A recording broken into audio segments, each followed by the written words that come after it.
Herkese merhabalar arkadaşlar. Bugün sizlerle beraber size şey göstereceğim. Masa üstündeki dosyayı nasıl şifreler onu göstereceğim arkadaşlar. Yani dosya şifrelemek kısacası. Şimdi sesim nasıl geliyor çok şaşırdığınızı biliyorum arkadaşlar. Şimdi ben telefondan ses kaydediyorum, bilgisayardan da video kaydediyorum. Masa üstünü kaydediyorum yani bilgisayardaki şu programla masa üstünü kaydediyorum. Arkadaşlar sonra bunu Camtasia Studio'da birleştiriyorum. Benim bir flash yardımıyla ses kaydını buraya atıyorum ve birleştiriyorum arkadaşlar. Şimdi hadi biz videomuza dönelim arkadaşlar. Şimdi buraya yeni bir tane dosya oluşturuyoruz. Oluşturalım. İsmi ne olsun?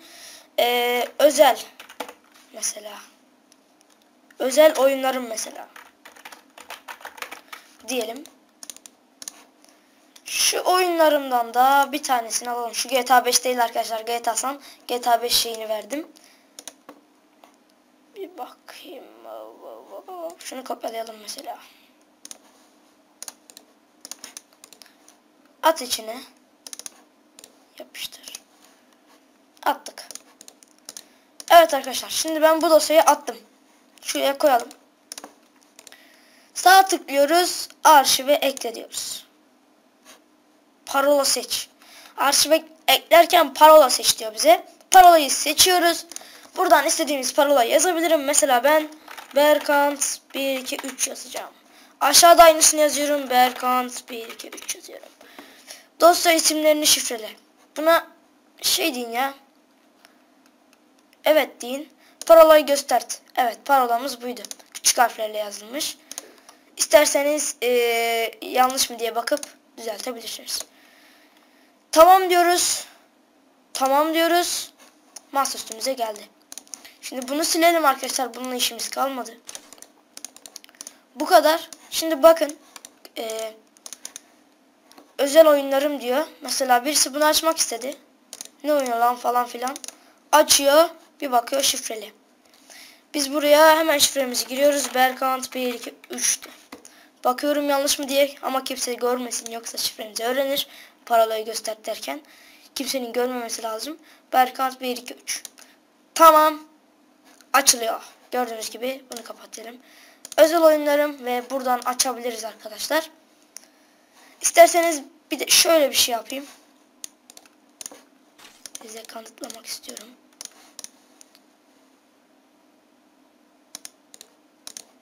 Şey ya. Nereden alabilirim onu? Bir dakika. Belgelerden. Değil mi? Hayır buradan değil. Şunu kopyala. Tamam. Şimdi buraya yeni bir tane tekrar klasör açıyorum. Buraya ne yazalım? İşte bir şeyler yazalım. Özel mesela. Yazdık. Arşive ekle. Parola seç. Ne olsun? Aynısı olsun. Hadi Berkant 1 2 3 olsun. Tabi siz daha zor koyun. Yoksa bulurlar. Dosya isimlerini şifre diyoruz. Tekrar parolayı gösteriyoruz. Tamam diyoruz. Tamam. Evet. Burada. Gördüğünüz gibi. Bunu bir dakika. Yanlış yaptım. Şunu sil. İçine şeyi atmadım. Kafa kalmadı.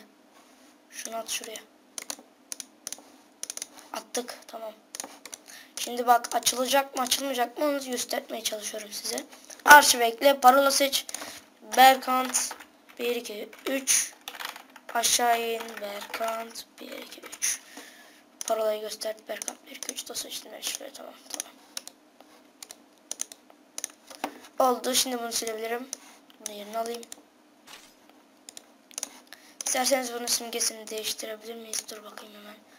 Simge değiştirilmiyor ama simge değiştirmek isterseniz şöyle bir şey de yapabilirsiniz. Kısa yol dersiniz. Göz at.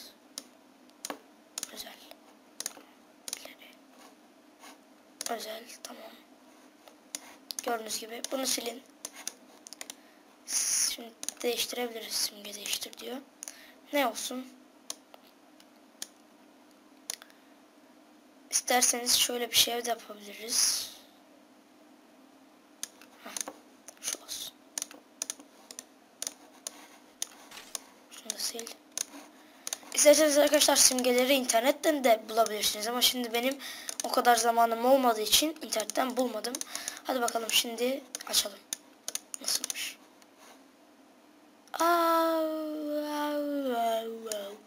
Ah, bunun şeyini silmeyecektik. Özel dosyası oydu zaten. Dostum. Dalga mı geçiyorsun?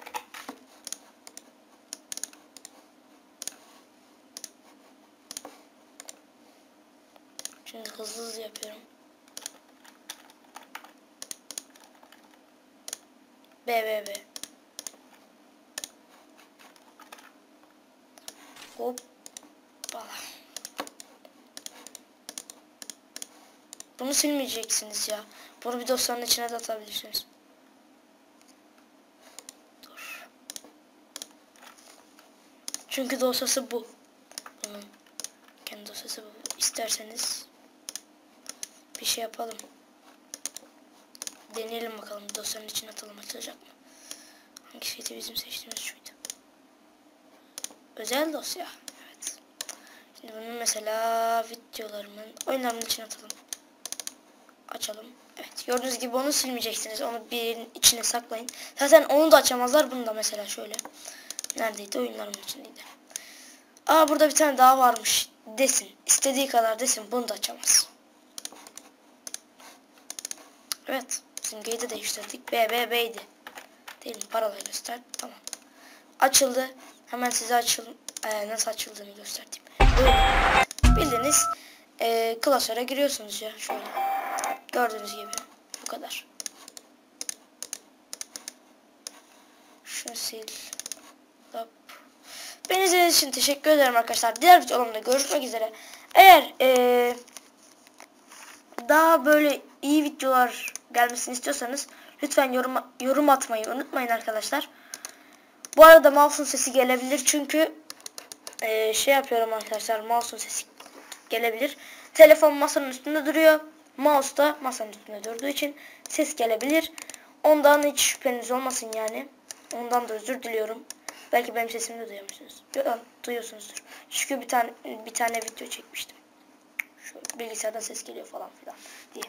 Boş verin ya. Şimdi arkadaşlar işte böyle kontrol etmiştim sesi. Evet, bu kadar. Beni izlediğiniz için teşekkür ederim. Diğer videolarımda görüşmek üzere. Beğenmeyi, paylaşmayı ve abone olmayı unutmayın arkadaşlar.